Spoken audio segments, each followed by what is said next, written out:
On July 22, 1978, in the foothills of the Himalayan mountains, Swami Yogisharananda Saraswati and I rode a bicycle rickshaw throughout the bustling streets of Hoshiarpur in hopes of finding the Bhrigu Samhita, reported to be the oldest astrological treatise in India, and said to contain intimate details about the lives of those who are destined to receive a reading from its ancient leaves. We were met on the way by Pandit Bhagat Kamal, who later would become established as a spiritual master in the lineage of Baba Fakir Chand, the famous unknowing sage. As we were navigating past the various shops along the way, Swami explained to me the mythological legend behind the book's origination. Millenniums ago, during an untraceable time in India's history, the renowned sage Bhrigu reigned as the world's greatest astrologer. His mastery of astrology was so profound that he was able to dictate certain parts of the Akashic records from the astral worlds onto special scrolls into the sacred language of Sanskrit, often called by Indian mystics the language of the gods. This primordial translation was said to contain the record of every human being who ever lived on earth. During each age, the work has been transferred onto new leaves in order to preserve it for future generations. The present manuscript is said to be an exact copy of the original and is itself 400 to 500 years old. According to Hindu mythology, Bhrigu was the son of the sage Varun. It is said that once Bhrigu visited Lord Vishnu when the latter was sleeping with his consort Lakshmi. As Bhrigu was not accorded a proper welcome by Vishnu, the former felt annoyed and he hit Lord Vishnu. This act of Bhrigu was intolerable to the wife of Lord Vishnu. She became angry with Bhrigu and cursed him. "You and your entire Brahmin generation shall ever live a life of poverty, and Lakshmi shall remain very far away from such Brahmins." Bhrigu repented for his deed and pleaded for mercy to goddess Lakshmi. Ultimately, the goddess took mercy upon Bhrigu and told him to write the book Bhrigu Samhita, an astrological book, to earn his own livelihood and a livelihood for his generation, since it was not possible for her to withdraw the curse. Where and when this book was written by Bhrigu has not yet been precisely ascertained. The original Bhrigu Samhita has not yet been traced. It appears some parts of it are owned by Brahmin families in Benares, Pune, and Meerut. But I was told by Yogeshwar and by others also that this work in Hoshiarpur is the only one of its kind now in existence in India. Paul Brunton, one of the first Western seekers to meet Ramana Maharshi and Anand Sarup of Dialbag, knew of its existence in the early 1930s. In his famous book, A Search in Secret India, Brunton repeats a revealing conversation he had with an accomplished astrologer about the works of Bhrigu. "Do you know if there is any English translation of the book?" Brunton asked the astrologer. The astrologer shook his head. "I have never heard of one. Few even are the Hindus who know of its existence. Hitherto it has been kept secret." Not being much interested in astrology and doubtful of its exactitude as a science, I admit that I took the legend with good doses of skepticism. The only propelling force in its favor was my confidence and trust in the Swami and the scholar. Yogeshwar was a Christian monk extremely knowledgeable in Western science. The scholar was an expert in the philosophical systems of India. Their unremitting belief in the book's validity, which they claimed resulted from their own experiences with its awesome accuracy, deeply impressed me. I attempted to keep an open mind. When we finally arrived at the library, which was sandwiched between two back streets, I was immediately struck by the large array of Sanskrit leaves tied in huge bundles. I had imagined that there would be one large book. Two librarians, who were also expert astrologers, were on duty. Apparently this valuable treasure had been a family possession for years. I found them intelligent, matter-of-fact, and fluent in English. We enjoyed some chai as we discussed some of the implications of the work.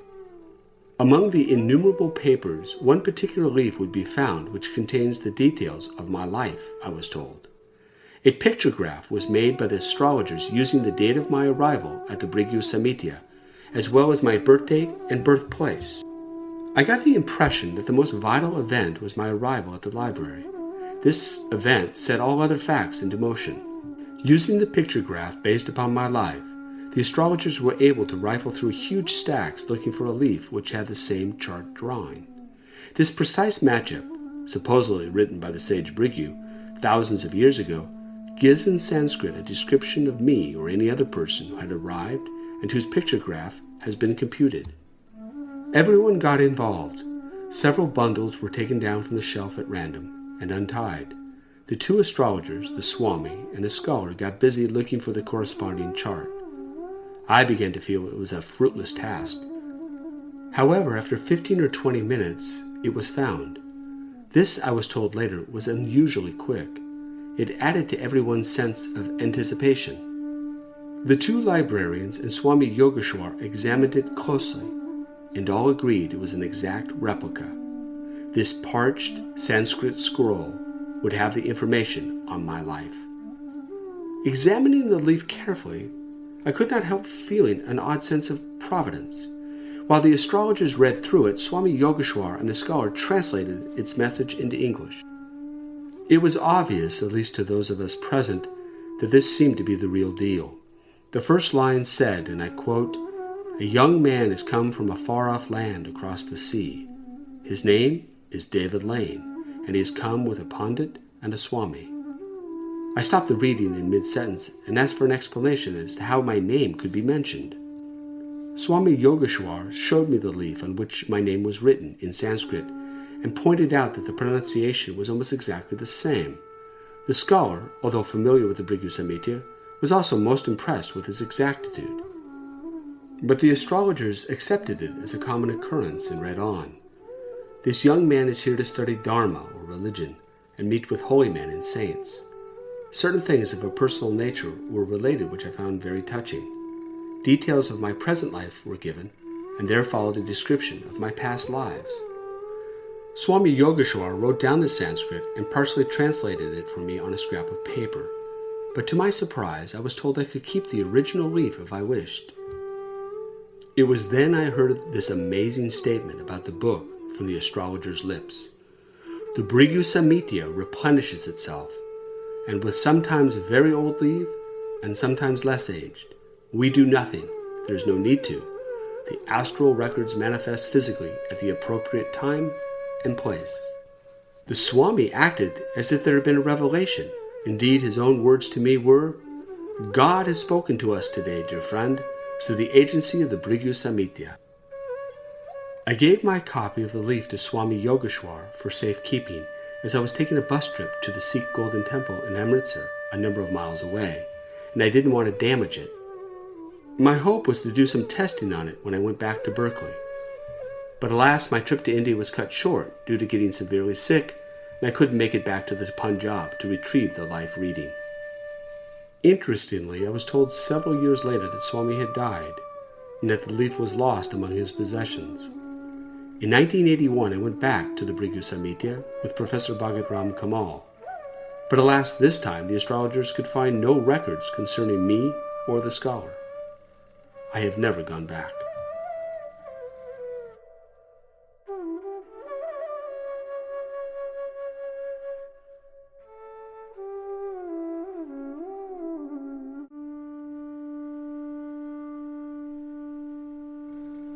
Not surprisingly, given the unremitting interest in astrology, my article on the Bhrigu Samhita has proven to be the most popular one I have ever written. I must confess, though, I did not write the article as a believer in the book. In fact, I thought so little of its authenticity that I did not write about it for some 3 years after my first trip to India in 1978.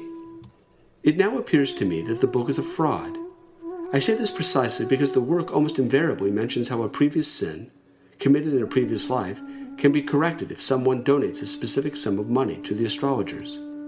Moreover, the astrologers have never tested their records scientifically. My hunch now is that something a bit more earthly is happening in Hoshiarpur. The astrologers, I assume, are writing their own horoscopes, with the guidance, perhaps, of the Bhrigu records, to chart out the lives of those who come to them. I realize that I do not have proof that the book is a fraud.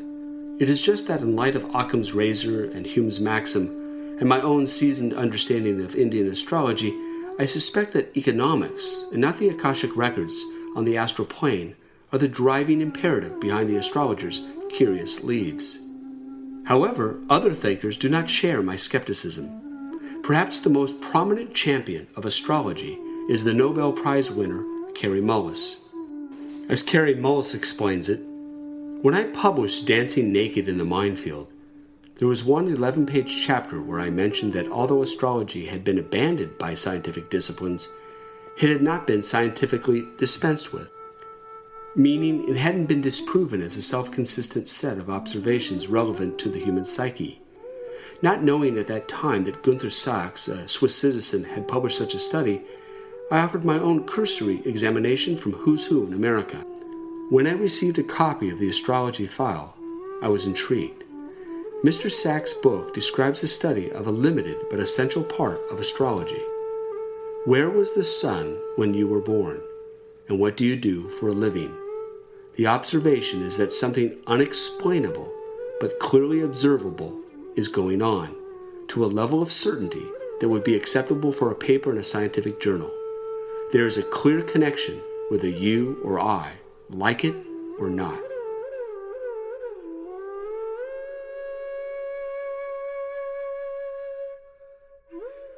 That really interests you? Well, I had a very interesting experience in 1978. I was invited by a scholar to go to a very ancient text. It's considered to be the world's oldest astrological book in the Punjab. And I went there and subsequently found that there's a legend that says that this particular book was written 4,000 years ago. We don't know if it's a myth or if it's real or not. And supposedly has the name and the details of a person's life, whoever would visit this library. And so I happened to go on there in 1978, and supposedly, the story goes, they found this ancient Sanskrit leaf that had my name on it. David Christopher Lane? So David Christopher Lane has come from an island across the sea named California, and he's come to research, saints and gurus of northern India. Now the problem, however, in such a case is that unless you do testing on that piece of paper, you're not going to be sure if it's valid or not. And so that caused quite a stir because I wrote an article about it in 1981, and everybody wants to go to northern India.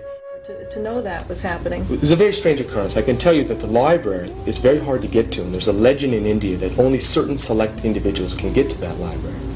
And when they get there, supposedly what they'll do is they'll do an astrological charting to find where your leaf is. And the room has got Sanskrit leaves all over the place. And so after about 25 minutes, they found this leaf, this ancient Sanskrit piece of paper. And everybody's looking, and they're all expecting some. And I didn't believe in astrology, and I still don't in a sense. But what happened was very unusual. They got the leaf, and all of a sudden, you can see it's in Sanskrit. And I could read a little Sanskrit myself, and the friend I was with is a Sanskrit scholar. And it said my name, said where I came from, said why I was there, and they said, you can keep the leaf if you want. So I kept the leaf, I gave it to my friend, the Swami Yogeshwar, and I said, you make a translation of it, I'll be back in 3 weeks. Subsequently, however, I got amoebic dysentery and had to leave India early. Well, Swami Yogeshwar died, and that leaf has now disappeared. No. So we don't know what to do with it, so it's a very strange. David.